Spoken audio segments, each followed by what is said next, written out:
Actually, all right, okay. I'll take the big chair in the middle. They love you already. Ooh. You're a rock star. We can only go down from here. Yeah. How y'all doing? So, Okay, all right. This is amazing. thank you. Wow. I cannot believe the things I have seen, the conversations I have had. It is like the biggest Reddit meetup I have ever been a part of because it is truly a global event. And it's not limited to one platform. It's not limited to one geography. It is massive, which is why we came up with the not at all concise title for this talk, which you see behind me here. But thanks for having me, Jodee. This is awesome. It's such a privilege for us to have you. Why don't you start by telling everyone how it was that you got interested in NFTs? I know when we spoke a few weeks ago, you said, and what gave me goosebumps was you said that what we're doing at the moment is a little bit like how it felt for you when you started Reddit. But why don't you start with, how did you get into NFTs? So, okay, let me go a little further back to get to there. The only reason I was a seed investor in Coinbase back in 2012 was because of r/Bitcoin. That community was even then so passionate about this wild idea that I thought, all right, there's a there, it's worth investing. So thank you, r/Bitcoin.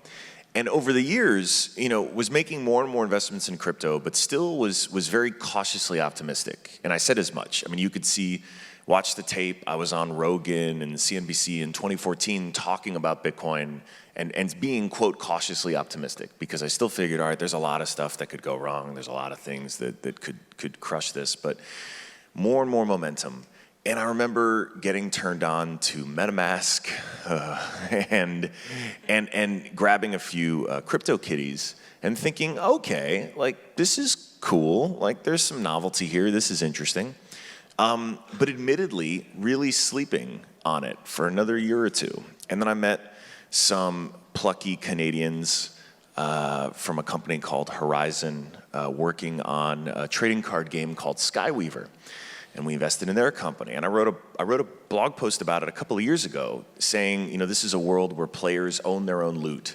And as someone who grew up playing these games and spending lots of money, whether it was on the physical card or on the sort of digital items, it was obvious that this technology could give us the best of both worlds, the sort of scarcity and ownership of the physical world, but the infinite scalability and efficiency of the digital world. It just needed to click with enough people, but it hadn't yet.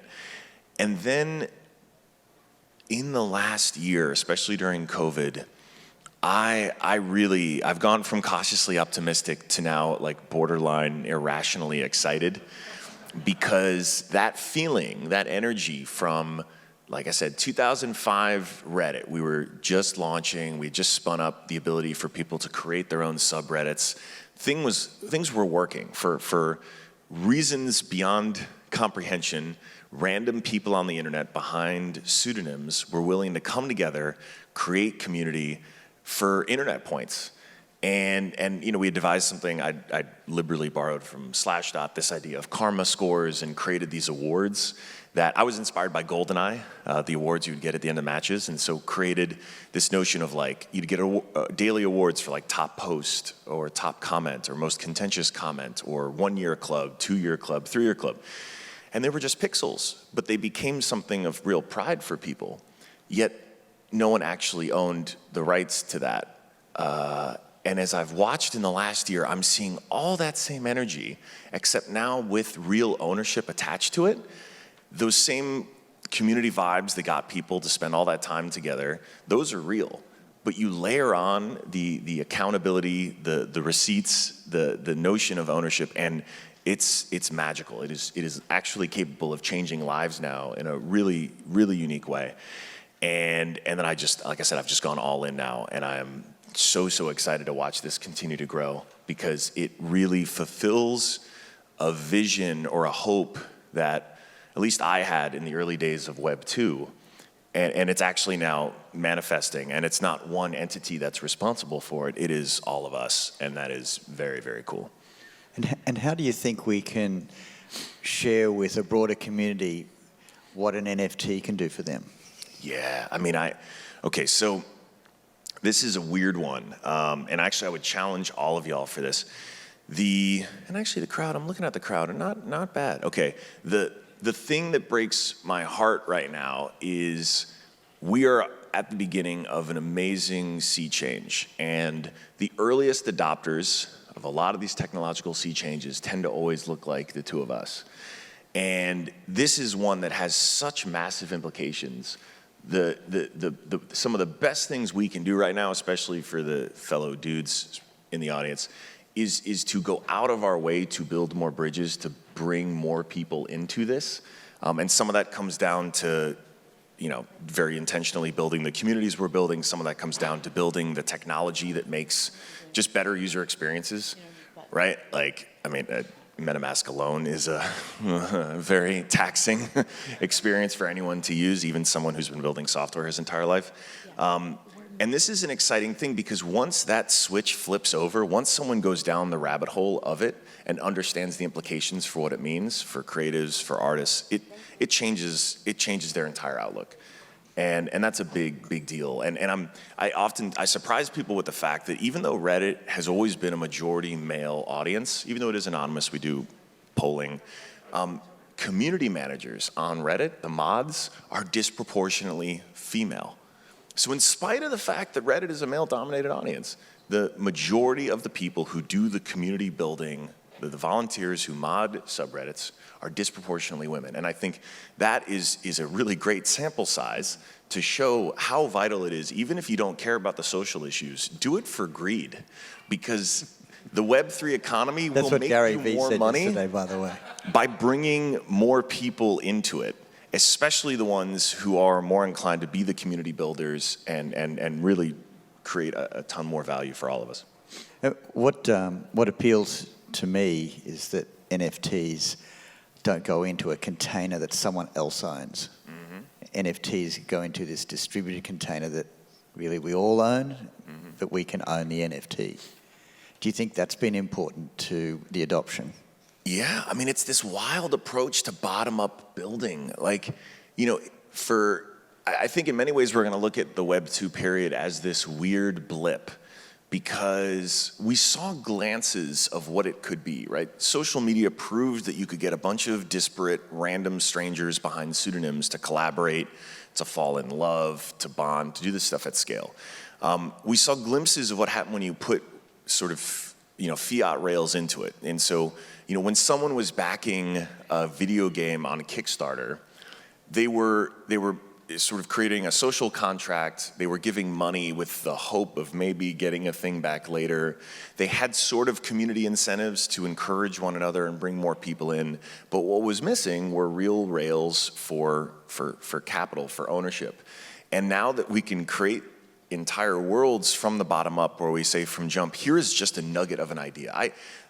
Dom is a friend, and what he's doing with Loot is such an amazing exercise because I think it's rewiring the way we're even thinking about creating entire worlds from like a sort of minimum viable, very different sense of minimum viable product, because it's really about a minimum viable community now.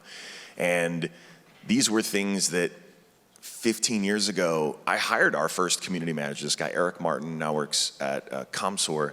And we didn't know what the hell to call the job description. We didn't know, there was no precedent for it. And the irony is, community has finally started getting the respect it deserves in traditional Web 2, whatever you want to call it, businesses.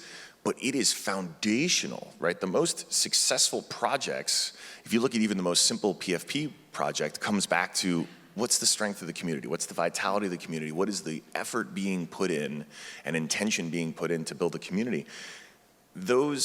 That type of approach of true bottom-up building from the earliest believers who now have a stake in something, even if it's as simple as a JPEG, is wild. And we're still in the most basic era of it. These are still the same way, for those of you who are old like me and remember the earliest days of the web, it was a big deal in like the mid-aughts when JavaScript made it pretty seamless for us to be able to post content online and in real time see it there. Right, we're not even at that stage yet, for Web3. And so the things that we would have thought of the internet being capable of in the mid-90s are probably where we're thinking Web3 is capable of. And I don't have, hopefully you all have the ideas for what's to come, but I can't even begin to describe other than the trajectory is powerful. And I'll also say this, I love the right-click save as community. I love them so much. I want them to right-click save as every single NFT, please, share it as much as possible, because every T-shirt that gets made of the Mona Lisa doesn't make her less valuable, right? It makes her more valuable. That's such a good point. And it's also a doubly fun point because few people realize the Mona Lisa is entirely a meme. A lot of us, I myself included, we grow up to think that the Mona Lisa has always been one of the most important pieces of Western culture because it's an important Renaissance painting, Da Vinci, et cetera. No one cared about the Mona Lisa until about 100 years ago. This is a true story. No one gave a fuck. It was just a painting in the Louvre, and it got stolen, and a bunch of French people sitting around cafes were like, oh my goodness, what happened? The Mona Lisa got stolen. And they didn't have Twitter, and that's what they None sounded of them like. are here, by the way. They couldn't travel here. Was that now? Yeah. Yeah. And they're like, what is the Mona Lisa? And it's like, I don't know. It's just some painting. It's stolen now.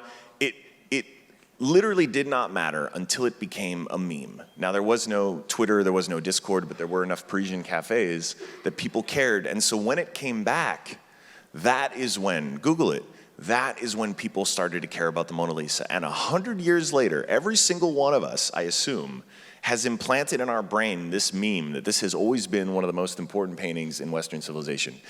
It wasn't. It was a meme. It was only a meme 100 years ago.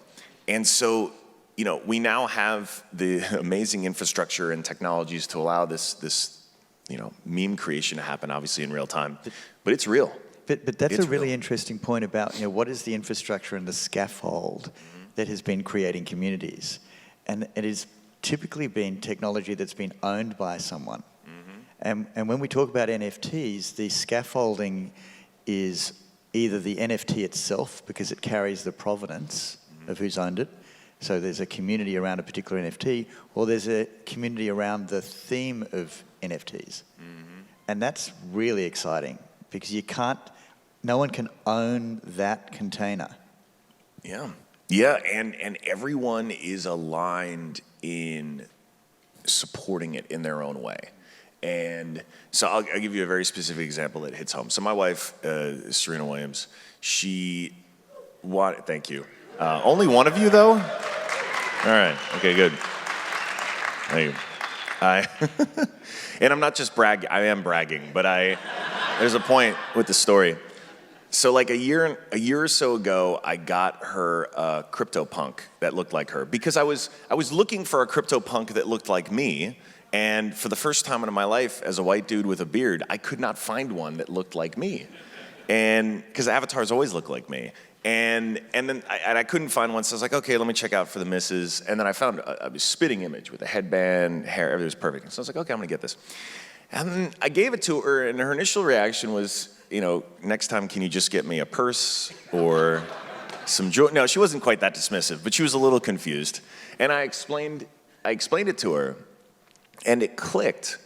And then I bought 6 more. And the reason was because, there's already an existing community there. There's already, a historical legacy, et cetera, et cetera. But here is just a coincidence, right? It is a coincidence that this black woman with long hair and a headband happens to look like a pretty iconic black woman who wears a headband when she does her work. But by imbuing it with her, by making it the Serena punk, and I had the moment of my life was Virgil Abloh telling me that this was the most punk thing he'd ever seen at the Met Gala, because I had a little pin of it, which was very cool. Having Virgil tell me that, I was trying to keep it cool, and I was just like, oh, thank you, Virgil. Oh, yeah, great. But in that moment, as I was talking to her about it, the reason it clicked for her is that for her entire life, her entire career, she and her work has imbued value into other people's brands, right? The swoosh logo is imbued with all of her work, all of her sacrifice, all of her effort. You can go down the list of so many people who, and especially Black women get undercompensated and under-rewarded for their effort. And what's powerful about this is now here is a chance to own a sense of all of that work that gets imbued into an image, into art, that is something her great-great-great-great-grandkids are going to have and benefit from, because it's now been captured in this cultural moment. And for everyone who already has a CryptoPunk, they have even more incentive to sort of perpetuate this meme because they benefit from that upside as well. And then everyone in the NFT world has an incentive to perpetuate this meme because it means the value of their NFTs go up as well. And that, I mean, it was a world-changing moment because the number of text messages I got after the Met Gala dwarfed the number of messages I got Reddit hitting 10 billion, dwarfed the number of messages I got for almost any other life event other than the birth of my child. but just before you go, I just want to know, did Serena think that she looked like the CryptoPunk? Yeah, I mean, it's a spin, I mean, yeah. That's amazing. It's a good look. And what's wild is, I think, we're in the earliest days of it, and I'm so happy to see the creative class and creators benefiting a ton, because you used to tell people at parties that you were an artist and they would apologize to you and be like, oh gosh, I'm so sorry. I hope that works out for you. But now we're changing that, and importantly, not just are the culture creators getting directly rewarded, and the power of knowing that secondary sales in perpetuity are going to benefit an ETH address that will be a part of your family's legacy is a massive change for creators. But then you also layer on the fact that, like, there were a whole slew of people who were the early adopters of culture who never got rewarded, right? So the kids in the Bronx who were listening to hip hop for the first time, that got their 10 friends to come listen to the show, played a really vital role in creating world-defining culture.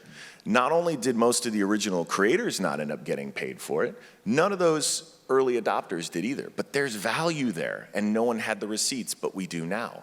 And that switch, as that starts to spin up and become a part of the mainstream, because it's not, we are still in the fringe here, as it becomes a part of the mainstream, is going to have huge implications into the way that people think about the value of their time and the value of their attention.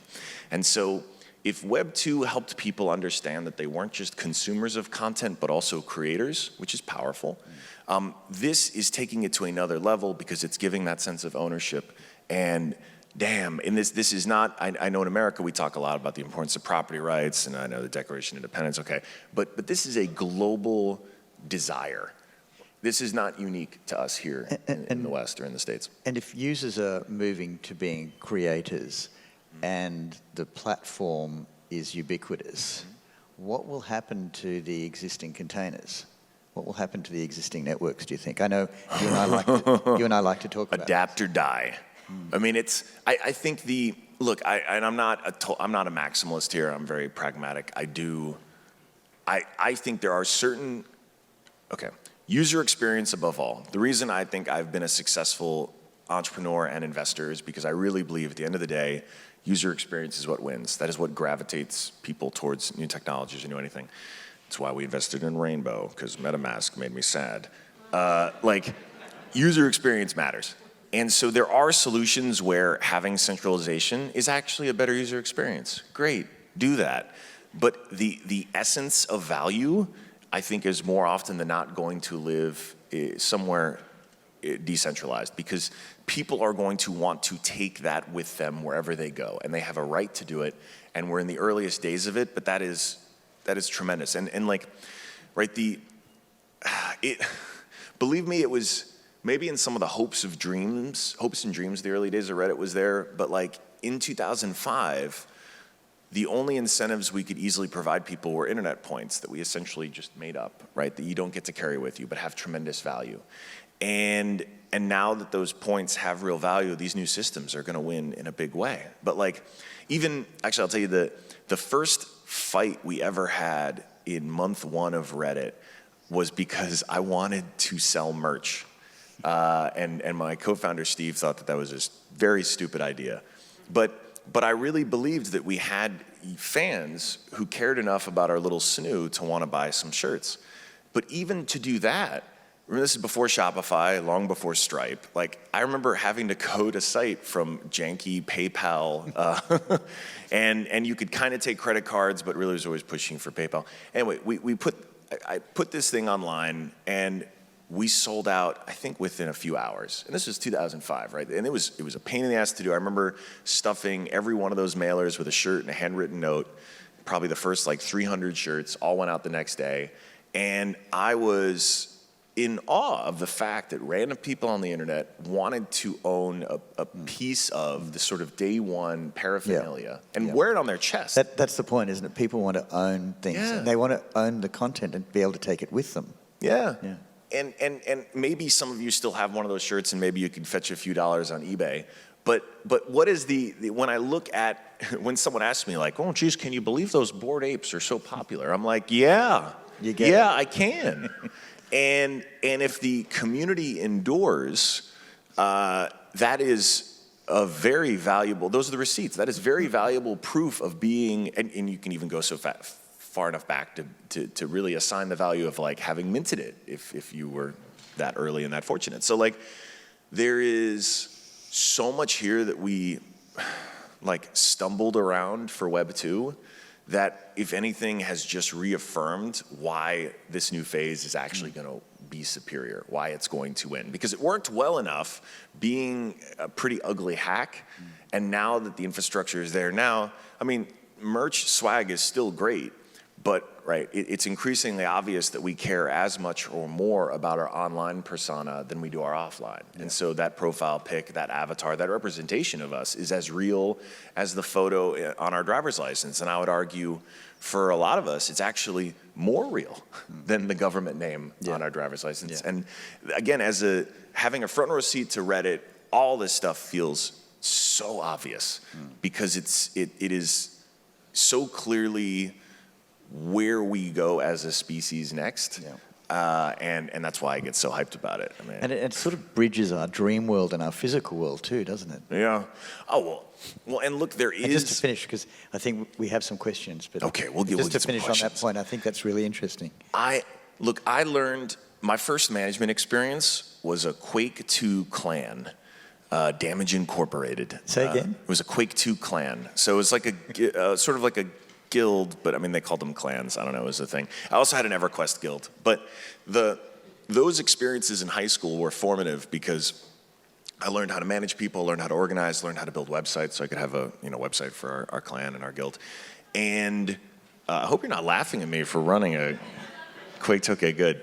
It's just true, and I learned a ton, and not the least of which was that like there were grown men on the internet willing to take orders from a high school kid because they had no idea. Like they would talk about their wives and their kids and like real life stuff, and I'd be like, yeah, tough day at the office, no idea. And I was this is really oversharing. I was a bard in EverQuest, which is embarrassing enough. That's worthy of laughing at me. I officiated at weddings. And I would do a performance afterwards, like in-game EverQuest weddings for members of the guild. But that was normal enough for a kid who just spent way too much time playing video games. And so, but it default wired me to feel totally comfortable understanding just what technology can do to liberate folks. And I think the macro story here is that for a lot of people all over the world, the reality I don't even like using the word reality, the world that they experience when they unplug can be really shitty. And I actually think we're gonna see more and more people leaning into this because of what it allows them to do, what it unlocks. It gives them a place to not be judged based on all the other things they might get judged by offline, and allows them to thrive at the things that they care about and are passionate about and be respected for those things and those ideas. And I'm not sure how it looks. I hope it's not Zuck's vision of it. But there are versions of the metaverse. There are versions of this thing that already exist already. If we look at, you could argue that any of these platforms, from like Fortnite to even just a Discord channel about a PFP project, are versions of this. We're just in the like primordial ooze stage of it. And I don't know, I think while we should absolutely keep focusing on improving a lot of the really broken things in this world, giving people an option to feel empowerment, to feel a voice, to feel those feelings, I think every human deserves. Well, it's really the first object that we've created technically that we can own in both worlds. That exists in the Skyweaver world you were talking about, or exists in sort of a physical world, because you can really own it and register it. Anyway, we're almost out of time. It's been a fantastic session and a great audience. We're definitely going to ask some questions. Who wants to go first? Will you say your name first? Yes. Thank you, Jodee. Thank you, Alexis. Alex Reutenberg. Question, Reddit is a community. A lot of what NFT is sitting on for community-wise is Discord. I've heard from individuals that Discord can be a bit of a challenge to get into. Where do you think the communities are going to be going to next? So I've definitely, if any of you are building, I would love to know the solution for Discord overload, because I live that, I think like a lot of people do. Telegram, even NFT Twitter gets to be a lot. I think that is an area ripe for someone to build something better. It's probably going to look some part human, maybe some part algorithmically curated. I mean, I wouldn't root against Discord to try to figure it out. This is a very good problem for them to have, and there's a lot of smart people there, and they're, I think, very actively leaning into supporting NFTs, maybe. I do think, though, we are going to continue to see this feeling of, holy shit, how has it only been 1 month? It feels like it's been 1 year that we are all experiencing. I don't see any reason that stops. And at some point, it has to become easier to process. And I think ultimately technology solves some role here to let us start to get our arms around all the things that are happening and growing. But I would not be surprised if it's a new platform that emerges at all. And I think the rate of growth that you're seeing, gaming is obviously an easy one right now that's going to keep moving because gaming has, I mean, it's such an easy merger. I think social is going to be hot on the heels. And we've seen, like, there have been some experiments and whatnot, but I'd wager to say we'll see something in the next year or two that makes us finally go, okay, this is the next space. Though I wouldn't count out Twitter, Discord, but it's probably something new. Hey, Alexis, how are you? I'm Ben Wei. I actually hosted you a couple years ago at Queen's Tech Meetup, and you supported a coding boot camp we were doing for underrepresented minorities, women, and kids. Yes. Was this up in Queens? Up in Queens, on the rooftop. Yeah, that's right. Right that's on. Right. And you commented on our T-shirts because we made Bored each meetup. Yeah. And you know the Bored Ape, the T-shirts. There's a connection there. What I want to ask is about charity, about philanthropy, and about social impact. Right? Like we are in here. A lot of people are in here, and Gary talked about making money. Right? But like now that we made that money, how do we help? Right? And how do we use NFTs for social good? I guess. And what's your view there? Right? I mean, I'm very glad you brought this up. Now, and thank you for bringing that up, because look, I think I have found a lot of success being long-term greedy as opposed to short-term greedy. And what you're hitting on here is, I think, that exact distinction, because, and I know what these communities are capable of, because again, I saw it happening on Reddit all the time with people who didn't have good infrastructure to actually move dollars, and they still did it.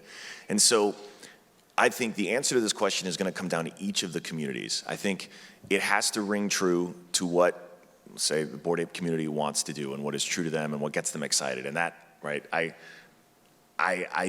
the best part is I can't dictate that. It's going to come from the community and maybe a little bit of insight from the leads. But like the more that we can spin up growing the pie to our own success, the better.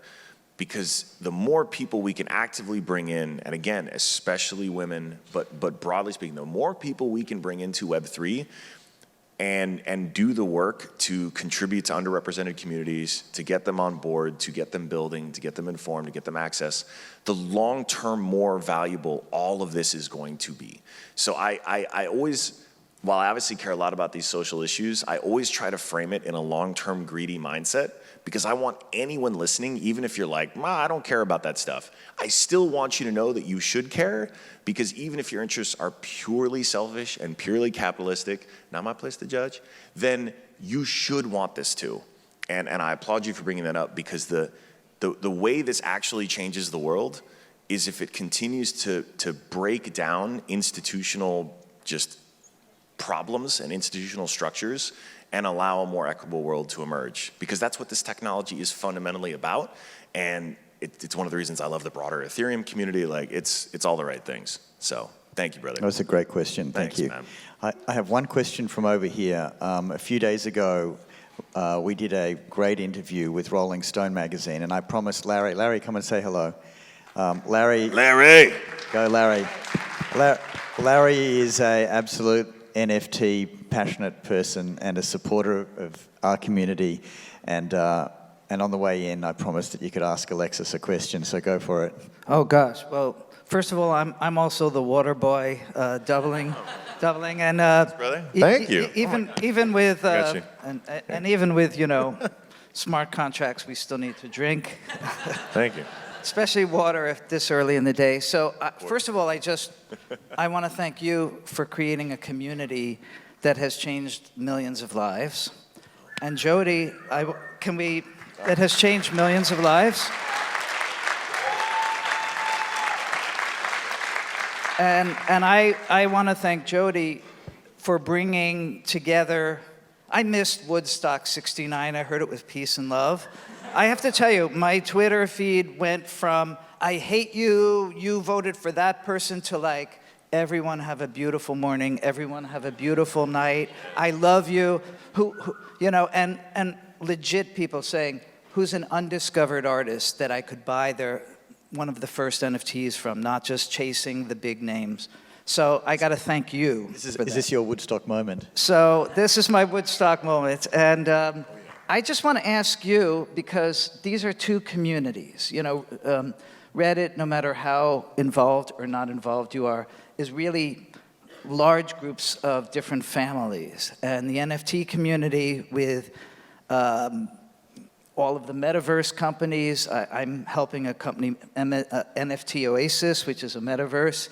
It's all being figured out now, obviously, and coming together. How do you see these communities in your dreams a year, 2 years, 3 years from now?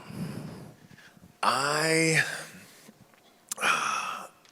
really hope that the best elements of Reddit find new life in Web3. And those are the things that make me most proud and most hopeful. Obviously, I very publicly resigned last year.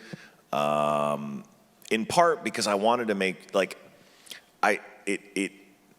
it makes me happy when I see this technology end up serving the best of us and bringing out the best in us. And it definitely, at some point, was, I needed to get off the bus because I felt like it wasn't doing that in some of the ways that I felt were important. And what I love about Web3 is that there is no one authority making those choices. And instead we, just by virtue of saying, no, this is a community I want to be a part of, can make an even clearer and louder statement about what our values are.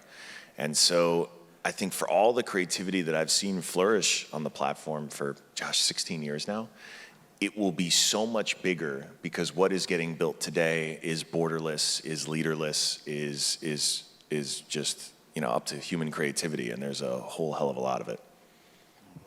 Thank you. Thank you. Oh, right on. Thank you, Larry. Yeah. Yes. Thank you so much, Jodee, for the last question. Hi, Alexis. My name is Laura. I do always love when the ladies get a shout out, so thank you. Yes. I'm also a big community believer, and I was curious to do a lightning round from you. So I would love to hear the story of the most whatever you would call like mainstream, this person is doing crypto or NFT story, and just see where you think that border between us fringe people and the mainstream is. And then the second lightning round question, where in the NFT hype cycle do you think we are? Are we on the down? Are we about to see an up after tax season? Tell us your prediction. Okay, I'll do the last one first, because I think we're still, okay, let's be clear, there is gonna be a correction for sure. And so, because I just believe business cycles, market cycles, these things are gonna happen. But I do think, actually tax season is not a bad idea next year for maybe a reason why a few people will have to make some sales. But I don't know, I think I tend to look at things with a very long-term time horizon. And so if I'm thinking 10 years out about this, I still feel so optimistic about just how early this is. We are all gonna make it. If you're in this room here, this will be a seminal moment. I think people will talk about the world of Web3 and NFTs in particular as being sort of before and after this event, because coming out of COVID, while all of us were locked in trying to find connection, we found it with a bunch of silly profile photos, and then the rest sort of went from there. Yes, yeah, 2020 will have been a formative year for sure. And when it comes to celebrity, I don't want to blow up anyone's spot. I mean, you've seen celebrities, adopt, right? Steph Curry joining Bored Apes. You saw Jay-Z when he switched his profile pic to CryptoPunk. A large number of celebrities have seen the intrigue and sort of the value of the artistic quality of it. But I'm probably most interested, right now, gun to my head, the project I'm most interested in, which I'm not an investor in, jealously, is what Blau is working on at Royal. Because now, there might be a Royal fan in there. Blau is on later today. Oh, he is? Yeah. Great. Okay, well, let him know I shamelessly promoted Royal. And then let me invest. No, I think, again, the canvas we're talking about right now is so basic today. And even looking at how to re-architect music royalties so that you now incentivize it. And we're speaking of memes, right? I mean, music is incredibly mimetic, right? It's the reason you sing it in the shower. It's the reason that other people join you in the bar when you start singing that song. Like, it's powerful. And the economics of it have historically been horribly fucked for the creators. So even that alone, I think as you get Web3 technology ingrained more and more seamlessly into more and more parts of the economy, then you're gonna start seeing people really, really leaning in. Because at that point, it becomes an intelligence test. Like, if you're presented with two options that require the exact same amount of sort of initial work to do, but one presents vastly superior economic outcomes, it's an intelligence test. Everyone's gonna choose the latter. And that's the user experience part of crypto that I'm excited to see really go mainstream. And that's where, but then here's the other last thing.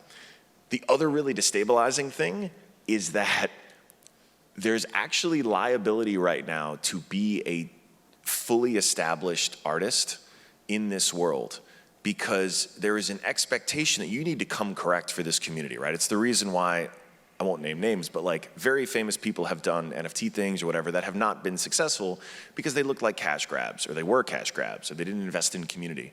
And so it's actually this ironic liability, which has never existed before, because normally all of that cultural value from the old world will help you with whatever. You're gonna sell bottled water, great, throw my name on it, you can sell more because of the legacy cultural value.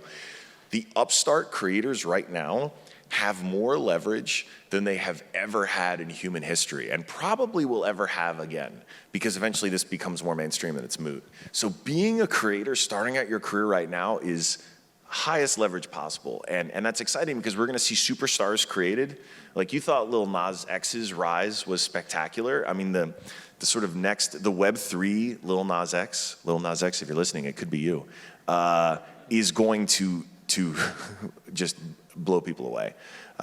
Because understanding virality and community and sort of mimetic strength and all that is a huge, huge asset. That is such a wonderful way to end your session. Thank you so much. Oh, my really pleasure. Great. Sorry I kept ranting. Get me on Twitter if you didn't get a chance to ask a question. Okay. But thanks, y'all. Thank you, Jodee. Thanks, everybody. Thank you.